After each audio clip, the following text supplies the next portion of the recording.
How to delete domains in GoDaddy. Hi everyone, this is Kate and welcome back to the channel, and in this video I will guide you how you can delete domains in GoDaddy. So without further delay, let's get started.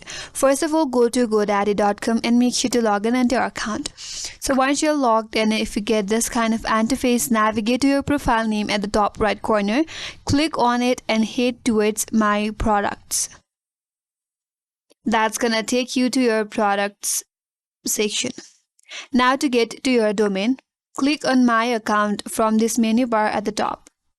Once it's this kind of pop-up box here, you have to go to Domains, click on it, and that's gonna take you to your domain portfolio. So from this interface, you have to search for that domain that you would like to delete. So select your domain by clicking on this checkbox next to that domain.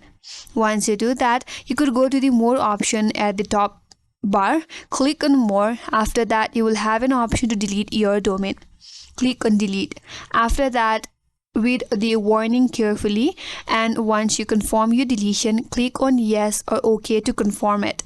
After that, the domain will be deleted from your account, and later on, the similar type of domain can be purchased by some other users. That's it. That's how you delete domain in godaddy.com. That's all for today's video. Hope this video was helpful, and if you're new to our channel, consider subscribing. Thanks for watching and stay tuned for more videos.